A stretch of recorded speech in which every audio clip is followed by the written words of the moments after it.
बिस्मिल्लाहिर्रहमानिर्रहीम अस्सलाम वालेकुम नाज़रीन, आप यूट्यूब और फेसबुक चैनल देख रहे हैं। मैं राना उज़ैर हूँ। नाज़रीन, आज पाकिस्तान की सियासत का बड़ा अहम तरीन दिन के एक जानिब सुप्रीम कोर्ट ऑफ पाकिस्तान में चीफ जस्टिस काजी फाइज ईसा अपनी बका की जंग लड़ रहे हैं। यानी कि ये केस जो है वो उनके अपने सर्वाइवल का है और उस केस के सबसे बड़े बेनिफिशरी हैं जो पीटीआई या सुन्नी इत्तेहाद कौंसिल को मखसूस नशिस्तें मिलनी हैं जो आइन और कानून के मुताबिक इलेक्शन कमीशन ऑफ पाकिस्तान ने जरा उनसे छीन ली हैं और बरखिलाफ आइन वो काम हुआ है। और फिर दूसरी जानिब आज जज अफजल मजोका ने अदालती तारीख का सबसे ज्यादा तरीन फैसला दिया। और अगर किसी ने पाकिस्तान में ताकत का नंगा नाच देखना हो तो वो हमारी जुडिशरी को देख ले, इस्टेब्लिशमेंट को देख ले, पॉलिटिकल गैंगस्टर्स को देख ले कि ये लोग नंगा नाच रहे हैं। एक इस्टेब्लिशमेंट का गर्म हमाम है और वहां पर ये लोग सारे के सारे नंगा नाच रहे हैं। तो जनाब, कुछ बड़ी खबरें लेकर आपकी खदमत में हाजिर हुआ हूँ। पहली खबर सुप्रीम कोर्ट ऑफ पाकिस्तान से, और ये अब तक की सबसे बड़ी खबर कि जिसको मीडिया आज रिपोर्ट नहीं कर रहा। एक ऐसी बारीक वारदात कि एक्सटेंशन बढ़ गई है। चीफ जस्टिस काजी फाइज ईसा जो अपने लिए और अपने साथी के लिए यानी कि जो पिंडी वाली साइड पर है उनकी जो एक्सटेंशन की तगदू की कोशिश कर रहे थे, आज काजी साहब को बदतरीन शिकस्त हो चुकी है। वो अपनी अक्सरियत खो चुके हैं। अब तक की सबसे बड़ी ब्रेकिंग न्यूज़ है कि चौधरी निजामुद्दीन से फौरी तौर पर मदद तलब कर ली गई है। सुप्रीम कोर्ट का हंगामी तौर पर जो राब्ता हुआ है उस हवाले से अहम तरीन तफसीलात जनाब मैं आपके सामने रखूंगा। और फिर दूसरी खबर पर हमने बात करनी है कि पीटीआई से मुज़ाकरात के तमाम दरवाजे बंद। इमरान खान और पीटीआई ने आज जनाब ऐलान जंग कर दिया है और खौफनाक तरीन जंग शुरू हुई है। और आज पाकिस्तान तहरीक इंसाफ ने कुछ बड़े अहम फैसले कर लिए हैं। उस हवाले से मैंने आपके सामने कुछ इंपॉर्टेंट डिटेल्स रखनी है। लेकिन अगर आपने चैनल को सब्सक्राइब नहीं किया, चैनल को सब्सक्राइब कर लें, बेल आइकन को दबा दें। आने वाली तमाम तरह अपडेट्स आपकी खदमत में बर वक्त पेश होती रहें। नाज़रीन, सबसे पहले तो शाह महमूद कुरैशी के हवाले से एक बड़ी खबर है। तर्जुमान तहरीक इंसाफ ने आज एक अहम तरीन स्टेटमेंट दी और उनकी जानिब से कहा गया कि शाह महमूद कुरैशी को इमरान खान के साथ खड़े होने की सजा दी जा रही है।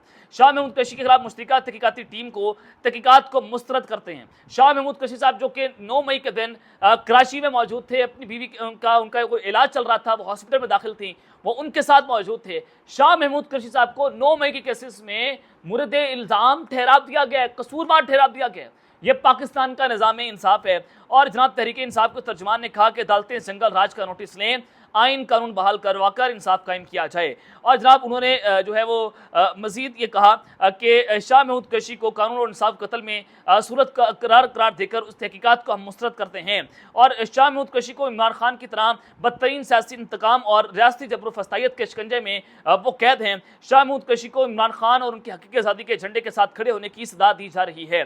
पूरी इंतजामी मशीनरी खुसूसन पुलिस और ब्यूरोक्रेसी को तबाह करके इमरान खान और उनके साथियों को नंगीला कानूनियत और सरीहन नाइंसाफ़ी का निशाना बनाया जा रहा है। इतना पाकिस्तान तहरीक इंसाफ ने अपना जवाब जो है उस हवाले से दिया है। और फिर दूसरी जानिब जनाब हाफिज़ नईमुर रहमान मेरे जमात इस्लामी, उन्होंने बड़ी जो है वो अहम तरीन बात की, बड़ी अहम तरीन स्टेटमेंट की जानिब से दी गई। उन्होंने कहा कि हुकूमत होश के नाखून ले, आवाम को रिलीफ दे। अफरा तफरी फैल गई तो हालात किसी के कंट्रोल में नहीं रहेंगे। और ये अफरा तफरी फैल रही है। जिस तरह के फैसले आ रहे हैं, जिस तरह से इद्दत का केस का बड़ा खतरनाक, बड़ा घटिया, गंदा, मकरू, जो मर्जी आप इसको कह लें, जो गंदा तरीन अल्फाज आप उसके लिए इस्तेमाल करें, आप कर सकते हैं। जो फैसला आज जज अफजल मजोका साहब ने दिया है कि 1998 के अंदर एक पप्पू थे, उनका फैसला जो है मुअत्तल नहीं हुआ था, तो उस बुनियाद पर हम इमरान खान और बुशरा बीबी की सजा जो है वो हम उनको मुअत्तल नहीं कर सकते। तो जनाब हाफिज़ नईमुर रहमान साहब ने कहा कि हुक्मरान इशराफिया समझती है कि मुल्क से भाग जाएगी। याद रखें, इस दफ़ा भागने का मौका नहीं मिलेगा। वसीयत और विरासत पर चलने वाली पार्टियां अपने अंदर जमहूरियत नहीं ला सकती। समझ से बात पर है कि मुल्क में कैसे लाएंगी। नून लीग पीपल्स पार्टी और एमकेएम का जमहूरियत से कोई लेना देना नहीं है। जमहूरियत के लिए मुतरासिम नुमाइंदगान का असूल अपनाना होगा।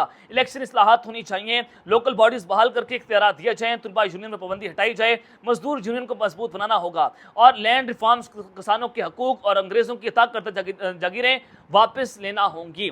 बड़ी जनाब उन्होंने अहम तरीन बातें की है कि वो पार्टीज जिनकी अपनी पार्टी के अंदर, वो लोग जो हैं जिनकी अपनी पार्टी में जमहूरियत नहीं है, जो विरासती तौर पर जो है वो पार्टियां चला रहे हैं, वो मुल्क में क्या जमहूरियत लाएंगे। इमरान खान का ना बच्चा पार्टी के अंदर है, ना उसकी बीवी सियासत के अंदर है, ना उसके बहन भाई सियासत के अंदर है। इमरान खान अकेला पार्टी चला रहा है और उसने किसी अपने रिश्तेदार को नहीं कहा कि फलां को मेरा चेयरमैन बना दें, फलां को जनाब पार्टी सौंप दें। यहाँ पर नवाज शरीफ नायल हुआ था, शहबाज शरीफ को पार्टी का चेयरमैन बना दिया गया था, अब वो जनाब पार्टी संभाल रहे थे, मरियम नवाज पार्टी संभाल रही थी। यानी कि आप जो है वो इनकी आल औलाद के नौकर बन गए थे।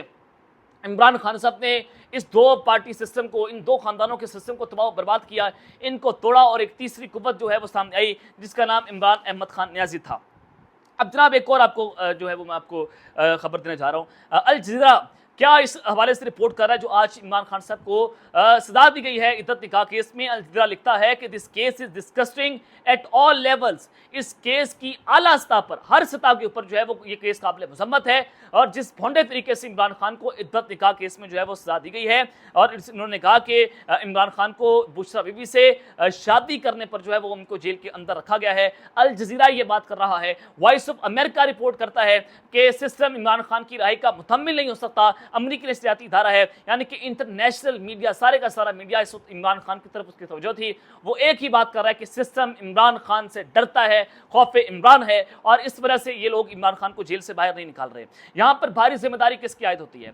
ये शरई मामला है, ये इस्लामी मामला है, लेकिन पाकिस्तान की उलमा कराम, मुफ्ती कराम जो है वो इस वक्त खामोश है, मुजरिमाना तौर पर खामोशी है। बड़े बड़े जनाब इस वक्त पाकिस्तान की उलमा कराम, जिसमें मुफ्ती तकी उस्मानी साहब हैं, जनाब मौलाना ताहिर अशरफी साहब हैं, तारिक जमील साहब हैं, उसके अलावा बहुत सारे जनाब उलमा कराम हैं जिनके ऊपर ये भारी जिम्मेदारी आयद होती है कि वो इद्दत निकाह केस के हवाले से कोई फतवा जारी करें, कोई बयान दें जिसके बाद जो है वो कोई ना कोई ये मामला सही हो सके। लेकिन मुफ्तियान कराम और उलमा कराम की ज़ुबान बंदी भी करवा दी गई है कि उनको भी जो है वो धमकियाँ दी जा रही हैं कि अगर आप इस हवाले से बोलेंगे तो आपको भी जनाब जो है फिर वो निशान इबरत बनाया जाएगा, जैसे हम इमरान खान को जेल में रखकर बनाने की कोशिश कर रहे हैं। ये जनाब इस वक्त मामला है। चलें आ जाएं, जो जनाब इस वक्त पाकिस्तान तहरीक इंसाफ ने ऐलान जंग कर दी है और मुज़ाकरात के तमाम दरवाजे बंद हो गए हैं। खौफनाक तरीन जंग जनाब इस वक्त शुरू हुई है। ये मामला क्या है? आज चूँकि पाकिस्तान तहरीक इंसाफ के जो लोग थे, आज उन्होंने एहतजाज किया और एहतजाज भी अपने क़यादत के सामने किया। उमर अयूब साहब से मुतालबा किया, जनाब उनको घेर लिया गया। फैसल जावेद खान साहब जो है उनको आज जनाब घेर लिया गया। उनसे मुतालबा किया गया कि आप एहतजाज की कॉल दें, इमरान खान की राय के लिए इक़दाम उठाएँ। और पाकिस्तान तहरीक इंसाफ के लोगों ने आज जो है अपना मैसेज रिकॉर्ड करवाया कि हम एहतजाज के लिए जो है बेताब हैं। तो पाकिस्तान तहरीक इंसाफ और इमरान खान साहब ने ज़राए के मुताबिक अब मुज़ाकरात के तमाम दरवाजे जो हैं वो बंद कर दिए हैं। मैंने मखदूम साहब की लाइव ट्रांसमिशन में आकर भी ये बताया, जो मेरे चैनल के ऊपर भी चल रही थी, उसमें मैंने यही बात की कि इद्दत निकाह केस वो वाहिद मामला था कि आप इस केस को वापस लेते, इमरान खान की सजा मुअत्तल करते। इस केस में इमरान खान को आपने मेंटली टॉर्चर करने की कोशिश की। इमरान खान साहब जो हैं वो अपसेट हुए, ये केस वापस ले, इमरान खान 2 कदम आपकी जानिब पड़ेंगे और ये सुलह का वाहिद हल है। लेकिन आप लोगों ने जनाब आज ऐलान जंग किया। आज आपने देखा कि इस्टेब्लिशमेंट ने इमरान खान साहब के खिलाफ जो है वो खुली जंग का ऐलान किया है, लेकिन इमरान खान और पीटीआई की जानिब से मुज़ाकरात के भी तमाम दरवाजे बंद कर दिए गए हैं। वो ये फैसला कर चुके हैं कि अब तहरीक चलेगी, पार्लियामेंट के अंदर एहतजाज होंगे, पार्लियामेंट के बाहर एहतजाज होंगे, जनाब सड़कों के ऊपर पाकिस्तान तहरीक इंसाफ निकलने जा रही है और फिर जो है वो अदलिया में ये लड़ाई लड़ी जाएगी और कानूनी तौर पर भी इसका सामना किया जाएगा। और किसी भी सतह के ऊपर अब किसी से कोई मुज़ाकरात नहीं होंगे, चाहे इस्टेब्लिशमेंट हो, चाहे हुकूमत हो, कोई भी हो। पाकिस्तान तहरीक इंसाफ ने जनाब मुज़ाकरात के तमाम दरवाजों को बंद कर दिया है। अब जो असल खबर है कि टेंशन बढ़ गई है और चीफ जस्टिस काजी फाइज ईसा साहब जो है उनको बदतरीन शिकस्त का सामना करना पड़ा है और चौधरी निजामुद्दीन से जनाब उन्होंने मदद तलब कर ली है।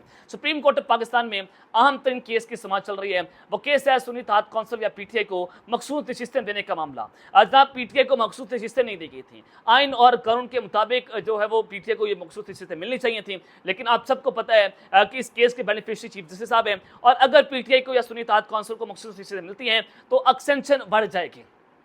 फिर आइन और कानून के अंदर पार्लियामेंट की हुकूमत जो है वो तरमीम नहीं कर सकते। तो आप बेहतर तौर पर जानते हैं कि चीफ जस्टिस साहब जो हैं वो जनाब अपनी नौकरी बचाने की कोशिश कर रहे हैं, अपनी बका की जंग लड़ रहे हैं। तो अब चीफ जस्टिस साहब जो है वो जनाब अक्सरियत खो बैठे हैं। ये मामला क्या है? चीफ जस्टिस साहब जो है पहले ईद के बाद बड़े कॉन्फिडेंट थे कि पीटीआई को वो मखसूस नशिस्तें नहीं देंगे, लेकिन आज मुकम्मल तौर पर जनाब गेम तब्दील होती है। ये आपने बड़े गौर से सुनना है, मैं आपको बड़ी अंदर की खबर जो है वो देने चाह रहा हूँ और ये बड़ी इंपॉर्टेंट खबर है कि आज हुआ क्या। बारीक वारदात मैंने पकड़ी है। जस्टिस आयशा मलिक साहिबा ने जनाब इलेक्शन कमीशन की आज 2 नंबरी पकड़ी। उन्होंने सवाल पूछा कि 81 MNAs जो सुन्नी इत्तेहाद कौंसिल में शामिल हुए, उनके कागजात नामजदगी में क्या बातें लिखी गई थी, क्या दर्ज था। जनाब फिर पाकिस्तान तहरीक इंसाफ के तो 6 MNAs ऐसे मुंतखब हुए हैं जिनके डिक्लेरेशन और जिनके सर्टिफिकेशन के ऊपर पाकिस्तान तहरीक इंसाफ जो है, तो लिहाजा जनाब डिक्लेरेशन का मतलब ये कि इनको ये पाकिस्तान तहरीक इंसाफ से इनका ताल्लुक है, और सर्टिफिकेशन का मतलब कि पार्टी ये कहती है कि हमारी तरफ से नामजद उम्मीदवार हैं। तो 6 MNAs ऐसे मुंतखब हुए हैं जो जिनका डिक्लेरेशन और सर्टिफिकेशन जो है वो पाकिस्तान तहरीक इंसाफ का है। तो लिहाजा पाकिस्तान तहरीक इंसाफ के लोगों को आज़ाद उम्मीदवार कैसे ठहराया गया और PTI को फिर मखसूस नशिस्तें क्यों नहीं दी गई। और दूसरा मेन पॉइंट ये है कि जो हामिद रजा साहब ने सुप्रीम कोर्ट में जवाब जमा करवाया है उनके मुताबिक, और उन्होंने बताया कि एक विशिष्ट जो है वो जीते हुए थे घोड़े के निशान के ऊपर, और उनको भी जो है वो इलेक्शन कमीशन ने घोड़े का निशान जो अलाउट नहीं किया था। तो लिहाजा उनके डिक्लेरेशन और सर्टिफिकेशन पर यह बात दर्ज है कि वो भी घोड़े के निशान पर खड़े हुए थे और वो सुन्नी इत्तेहाद काउंसिल से उनका ताल्लुक था। तो लिहाजा एक उम्मीदवार वो भी इलेक्शन जीता हुआ था। तो इलेक्शन कमीशन ऑफ पाकिस्तान कैसे उन्हें आज़ाद उम्मीदवार डिक्लेयर कर सकता है, PTI या सुन्नी इत्तेहाद काउंसिल को फिर जनाब वो मखसूस नशिस्तों से कैसे जो है वो महरूम कर सकता है। ये बड़ा वैलिड क्वेश्चन जो है वो उनसे पूछा गया, लेकिन आज इलेक्शन कमीशन और वकील पाकिस्तान के वकील के पास कोई जवाब नहीं था। वो आए बाएं शाये करते रहे, वो जनाब बदतमीजी कर रहे थे जजेस के साथ, वो जनाब जो है वो जजेस के ऊपर चढ़ने की कोशिश कर रहे थे। चीफ जस्टिस काजी फाइज ईसा जो है वो इलेक्शन कमीशन के वकला को और चौधरी निजामुद्दीन को जो है वो रेस्क्यू करने की जनाब कोशिश कर रहे थे। तो आज काजी साहब को बदतरीन शिकस्त का सामना करना पड़ा, और कादिर मंदो खैल साहब और जस्टिस जायजा अफरीदी साहब जो हैं वो प्रो काजी जज हैं। जहां पर काजी साहब होंगे दोनों जजेस वहां पर जाएंगे, लेकिन ये दो जजेस भी ये बात करने पर आज जनाब मजबूर हो गए। उन्होंने भी ये सवाल कर दिया कि अब ऐसा जो है वो ऐसा क्या हो गया कि आपने जो है वो ये सुन्नी इत्तेहाद काउंसिल या PTI से मखसूस नशिस्तें वापस ले ली, और अब चीफ जस्टिस साहब ने कहा कि 3 दिन का वक्फा है, सोमवार को केस करेंगे, सोमवार को जनाब ये मामला चलेगा। अब ये 3 दिन बड़े आम है, और चीफ जस्टिस काजी फाइज साहब ने किसी मीटिंग के अंदर बैठकर ये बात भी की थी कि मुझे मुज़ाहिर नकवी और जस्टिस जो है वो जनाब इजाजुल हसन साहब का इस्तीफा चाहिए। वो ताकतवर ने उनका इस्तीफा ले लिया था। अब चीफ जस्टिस साहब जो हैं वो अब अक्सरियत हासिल करने के लिए वही हर बार अपनाएंगे कि चौधरी निजामुद्दीन जहाँ ताकतवरों से वो फ़ोन कॉल मिलाएंगे, उनको कहेंगे जनाब मेरी अक्सरियत वापस दें आप, और आपने फैसले में अगर आप एक्सटेंशन चाहते हैं तो लिहाजा चीफ जस्टिस साहब जो हैं अब वही काम करेंगे जो वो पहले कर रहे थे। तो वो चौधरी निजामुद्दीन से जनाब उन्होंने मदद तलब कर ली है, लेकिन 5 जजेस जो हैं वो बड़ी वाज़ेह है कि जस्टिस अतर मीरा, जस्टिस मुनीब अख्तर, जस्टिस आयशा मलिक, जमाल मंदो खैल और जायजा अफरीदी जो हैं वो आज 5 जजेस जो हैं उन्होंने जनाब इस पूरे गेम का पांसा पलटा। लेकिन जायजा अफरीदी और जनाब जो जमाल मंदो खैल साहब हैं वो वहीं पर खड़े होंगे जहाँ से उनको जो है वो फ़ोन कॉल आएगी।